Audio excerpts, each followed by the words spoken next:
Hey, what is up guys? It's your boy Speed here, and today we're going to be talking about the top 5 heroes for each of the 3 core roles, so safe lane, mid lane, and off lane. And then tomorrow I'll be going over the top 5 heroes for both of the support roles. So yeah, if you're interested in that, of course, like the video, subscribe to the channel, and yeah, let's hop into the best heroes for each of the core roles. Alright, before we get into the main part of the video, I do want to let you guys know that I'm not only posting videos here on YouTube, I also frequently post videos on the website. If you don't know what I'm talking about, almost every single day I'm posting a new video to the Game League website. We're going to teach you guys in depth about how to get to the next level. So if you want to become absolutely broken, click the link down below and sign up. Let's start off with the safe lane. Coming in at number 5, we have Bloodseeker. Now Bloodseeker is kind of a weird one to me, and the reason why I say that is I don't think the hero is particularly buffed, like insanely buffed. I'll get into his changes and what maybe makes him better, but yeah, I don't think the Maelstrom change benefited the hero. The hero preferred Maelstrom when it did more magic damage, right? The proc does slightly less now, but it gives you attack speed, but Bloodseeker already has attack speed. And so this doesn't really help him. In fact, I would argue it's somewhat of a nerf to the hero. However, they did just straight up buff his Q, right? It makes you take less damage now, and the Shard, instead of doing percentage of their max HP, does flat 30 pure, which I'm not exactly sure if it's better. I honestly don't know.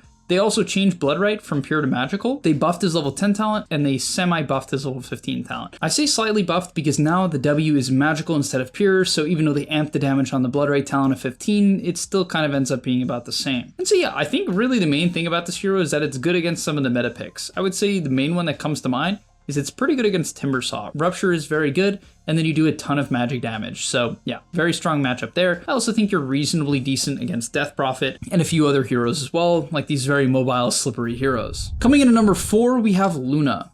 I think Luna is something that becomes better and better the higher MMR you go. However, I do think she's good in just all brackets, and I think she's particularly good due to the meta, right? The items that are good right now. What is the main item that is strong in the meta right now, guys? It's probably Solar Crest. Maybe you could say Veil as a second item, but I would argue Solar is far more common, can be bought on any support hero and many core heroes. And so, yeah, really, Solar is the main item in the meta.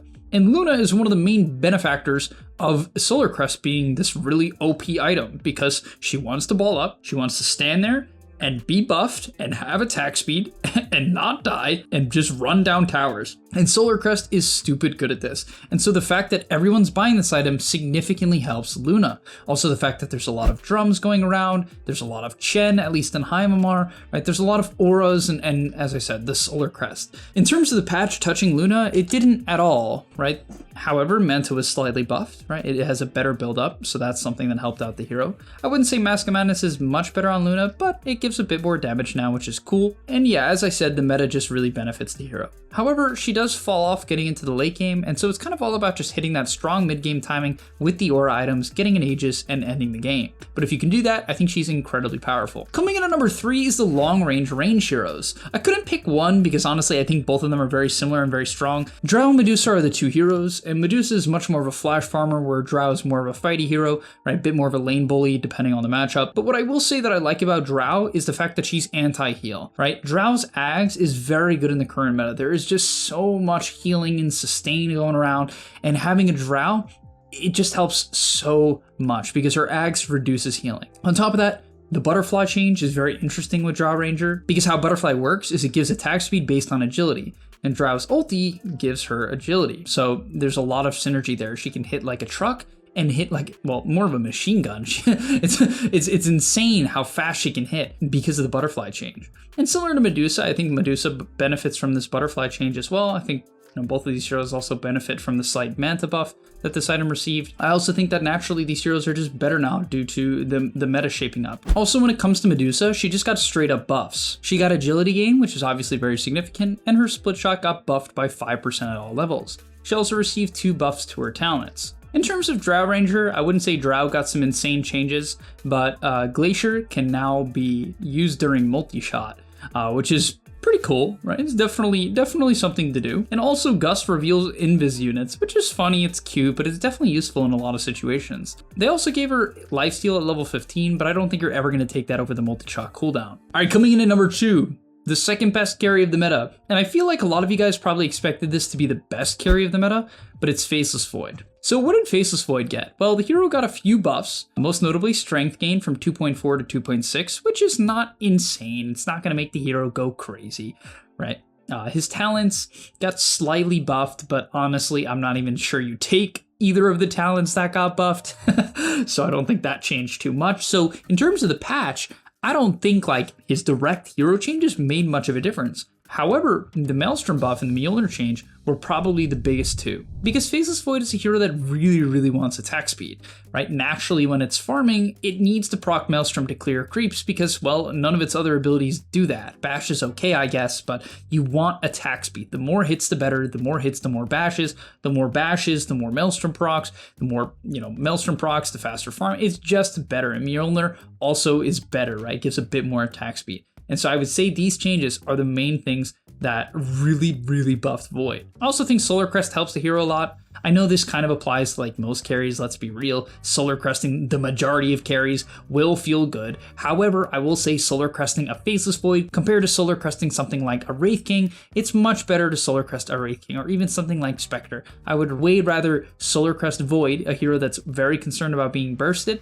and wants attack speed, than buffing something like a Spectre or a Wraith King. And so I think the Solar Crest meta actually helps favor Faceless Void over something like Wraith King and Spectre that have been in the meta for a while. But finally, the last hero, the carry that I think is best, is Leshrac. Now, it doesn't have a crazy amount of games played on Dota 2 Pro Tracker, but the win rate from the safe lane in 7k MMR matches is 67%. In matches that are 9,500 MMR plus, which is a new stat that it shows, which is really cool, the win rate is 71. Now, it's over 62 games, but that's 62 games. That is insane.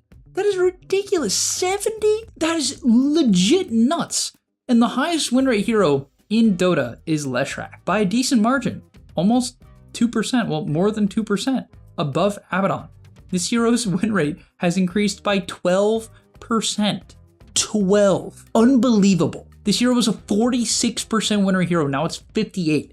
And so I can't not put it at number one here. I think it's easily number one. And I actually think that this hero is better as a safe laner because it synergizes really well with a lot of supports. If you have a setup stun, Lesh is a dominant laner. It's a dominant laner mid, but I honestly think it's very scary in the safe lane. Very hard to lane against. And now the Lightning Storm, it reduces attack speed by 50. And so with level 2 Lightning Storm, which you should have at level 3, you can just slow both the offlaner and the position force attack speed when trading.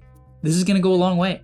It makes a big difference. And I will say, I think the downside of Lesh mid is it's not the best roamer, right? It's not the best in the early game. So I'd rather have my Lesh have the mentality of a safe laner, farm it up, hit his Bloodstone Shiva's timing, which is like some ridiculous timing now because they buff Bloodstone and Shiva's is insane. You guys probably all know that. And then just own the game on his timing. I really believe this hero is just a better safe laner due to the nature of the hero and the build being so strong, right? Having such a strong mid-game timing. So yeah, I really believe this. This is not me just kind of saying it. I think you should give this hero a shot as a safe laner if you haven't. All right, now let's get into the mid lane. Coming in at number 5 is Lone Druid. This hero received a few nerfs in the most recent patch, most notably to the bear's armor.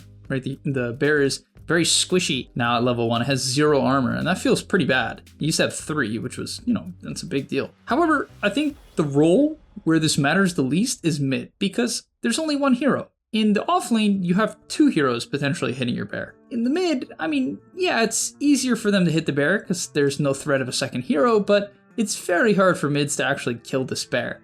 And then you're going to hit level 3 obscenely quick because you're mid, and then you skill up the bear and it has 3 armor and you're fine. You just resummon at level 2.5, something like that, maybe early 2.5, and then you're fine, right? You'll get the level 3 bear, it will get its armor, and you'll be all right. And that's all you have to do. And then I think the hero is pretty close to back to normal. And the hero's still a very high win rate. It's at about 52% on Dota buff right now, and its mid win rate on Dota 2 Pro Tracker is very good. And it's because I honestly think this hero is best as a mid in the first place. I think the nerfs hurt him the least when it comes to the mid role, and it's still a very strong scaling hero. It still scales nearly as well as it did in the past, and becomes very devastating when it gets to the Wraith Band timing. Coming in at number 4 is Timbersaw. I think this hero is crazy mid. The reactive change makes him basically untouchable. I just played a game of it literally today, and I put this Invoker in the absolute dumpster. Like, it was ridiculous because he couldn't pressure me almost at all. It's not that he couldn't hit me like literally at all, but at minute 10, I mean, I guess that's not really the landing stage.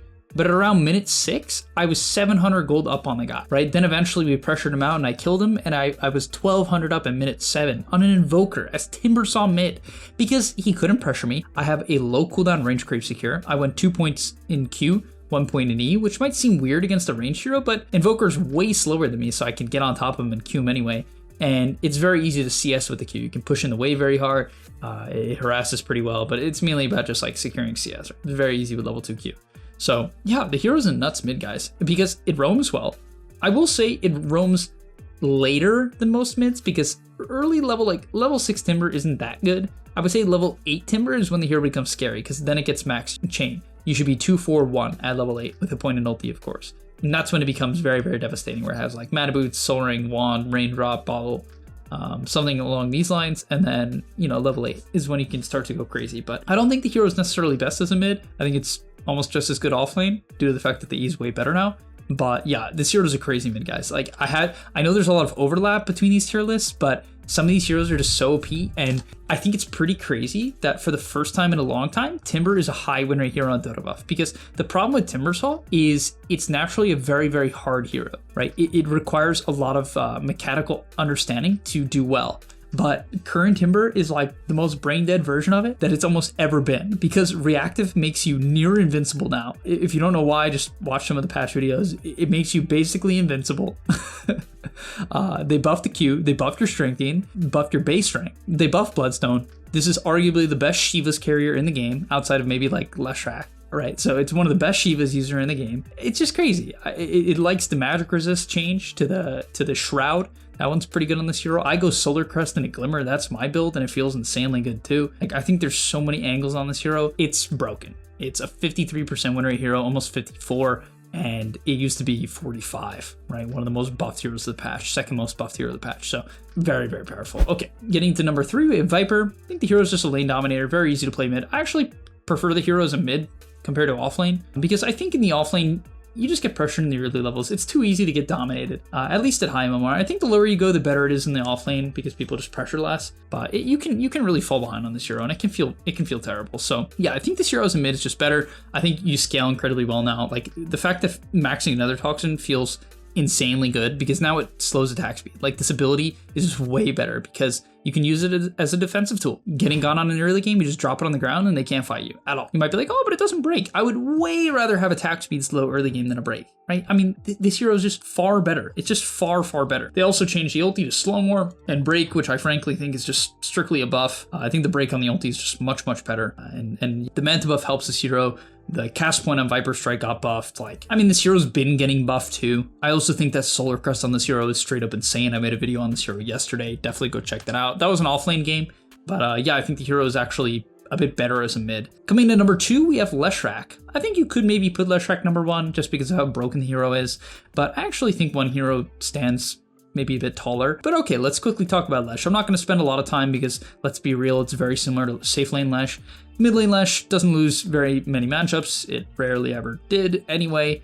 They buffed the E where it slows attack speed, which pushes the wave, which is a good thing in the mid lane, right? The more you push the wave in the mid lane, the easier it is to deny them under the tower and attack them when the wave is pushing into them. So the E change is just so significant because not only does it harass the enemy and prevent them from harassing you as easily, it also shoves the wave. And so I don't even think people realize how good this E change actually is. I mean, it's so insane because the level 3 with level 2 Lightning Storm, I mean, it's just so hard to deal with. Like, it's crazy stuff, man. It really is crazy stuff. So yeah, other than that, buy Bloodstone, buy Shivas. It's a good hero. It's broken. But finally, coming in at number 1 is Death Prophet. And I think Death Prophet is also good as an offlaner, and it will be on the offlane list. But yeah, I actually think this hero is an insane mid, like absolutely insane mid, because it has no losing matchups. Maybe it struggles against like Lina, okay? But other than that, it can do well against everything. I would argue you can do fine against Lina. So it has almost no bad matchups. And then you buy Shivas. It's as simple as that. You buy a Shivas. I think you honestly can go Solar Crest into Shivas. The reason why I think Solar is probably a bit better than rushing Shivas is because the Veil isn't that good, right? Yes, the armor is really, really nice, but you're going to get armor from Solar. And you might be like, oh, but the Spellam from Veil. Guys, I honestly think Veil is overhyped. Okay, I think Shiva's is not overhyped, but I think Veil is overhyped. The reason why Shiva's is better than ever is because it builds from like a solid item in Veil, which is nice. I'm not saying Veil's bad. I'm just saying it's not as broken as people think. I think the reason why Veil feels insane is because it builds eventually into Shiva's, and now you have a Veil and a Shiva's, and the Veil, when it's part of Shiva's, instead of being 10% spell amp, is 15, and it's in a giga massive AoE, and it lasts for 16 freaking seconds. Who decided that? 16. If it doesn't get dispelled, you are amped for 16 seconds.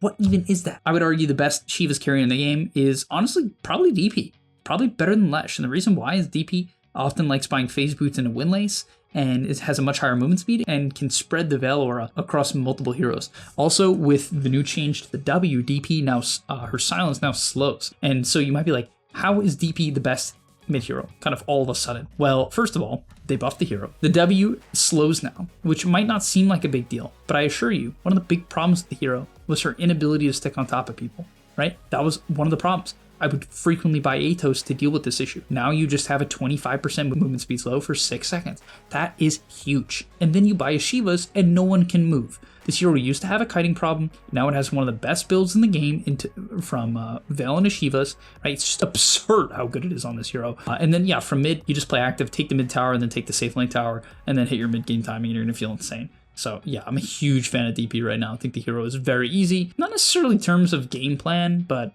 because as simple as I just made it sound, I feel like people mess it up a lot, and it is cooldown reliant. But as a mid, it's actually way less cooldown reliant as a mid because you have so many levels. All right, getting into the offlane at number 5, we have Viper or Sand King. I just put both these here because honestly, I didn't know which one to pick.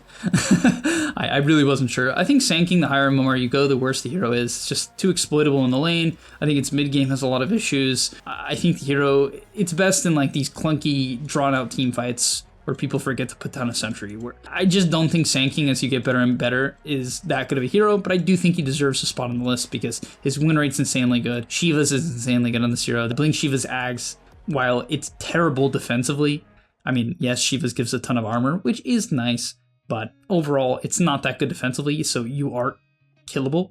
But yeah, the amount of impact this hero can have on this timing, this 3-item timing, is pretty ridiculous. It's just a matter of can you get there. And then Viper, yeah, good offlaner. Same things as mid, just strong hero, a lot of buffs, but I don't love him as much as an offlaner, which might seem weird, and I don't know if necessarily this will pick on, because I think people just have this idea in their head that Viper's a mid, but this is my opinion personally. And number 4 is Timber. Same reason, he's actually number 4 on the mid list as well. I think if you're really a specialist at this hero, it arguably could be higher, but due to the fact it's a little bit difficult, slightly difficult, I'm putting it at number 4. But I will say, if you put the time in, it's easily number 2, number 1. Coming into number 3, we have Darkseer Underlord. Darkseer receives some buffs, some mana buff to his Ion Shell, and some damage buff to his ulti. I also think Solar Crest on Darkseer is absolutely fantastic. I love this build because it lets you farm without taking damage from creeps, right? Because you just click it on yourself, you're a universal hero, so you like the stats, you like the armor, you like the regen from the Helm of Iron Will, and you can farm Ancients very conveniently with Solar Crest. I'm telling you, like, I love the way this build plays out. And then from there, it's just a normal Greaves build, Pipe Greaves, whatever, or just whatever aura items. And then we have Underlord, who I put at number 3 as well. I just didn't know which one to put, like which aura hero, but I think they're both almost equally as good in terms of what they do. Not that they do the same thing by any means, but I think they're both these like 54 or 50. He's actually 55 on Dota buff right now, almost 56. Underlord's 54. But I think they're pretty comparable in terms of what they do. You know, they're these bulky, pretty annoying laners who get tanky, buy aura items, and then are a nuisance in team fights, right? They're team fight heroes that shove waves. So I think they're very similar in what they do. I think they're both very good in what they do. I think they both can buy the broken items. They both can be Shiva's buyers. They both can be Solar Crest buyers. I think Underlord should be an Atos buyer. Like, I think the Underlord build, I'm still figuring out, but I think it's like, my personal take is it's probably something along the lines of like Solar into Pipe or Solar into Mech and then into Atos, or Solar into Atos. Seems extremely good to me. That probably is honestly the build. Solar into Atos, something like that. I feel like that could be insane. Like Tread Solar Atos, you can actually right-click people to death. Then getting into number 2, we have it Death Prophet. Yeah, a little bit of overlap from the mid lane here, but dominant laner, scales well, buffs, Shivas.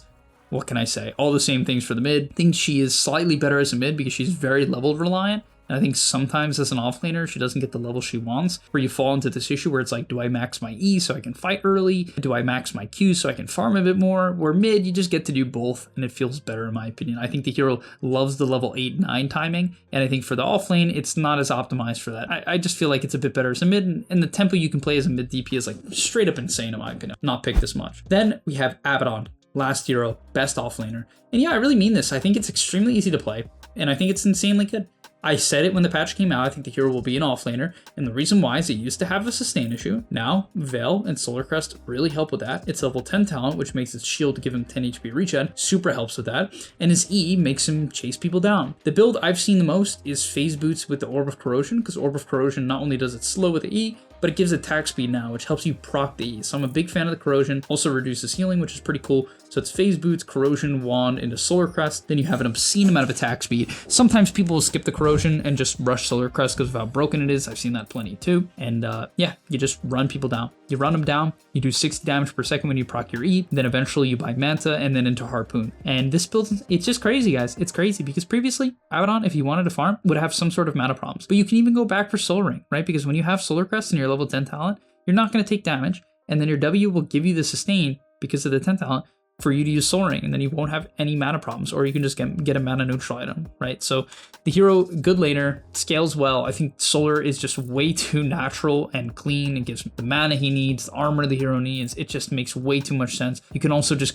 go an aura build. You can go, I've seen people go like Solar Drums into Shivas, which, you know, why not? But all right, that's going to be all for today's video. If you guys disagree with any of the picks, I'm happy to hear what you guys have to say. I'm really enjoying this patch. It's fun. I think it's because there's a lot of cool offlaners, and I'm an offlane player. Not gonna lie, I feel like this is like somewhat of an offlane patch. But all right, I'll see you in the next one, and I'm out. Peace. And that's all. But remember, before you leave, come on, before you tune out, subscribe to the Game Leap website, where we are going to help you get to the next rank. If you're stuck, click the link down below, and I'm out. Peace.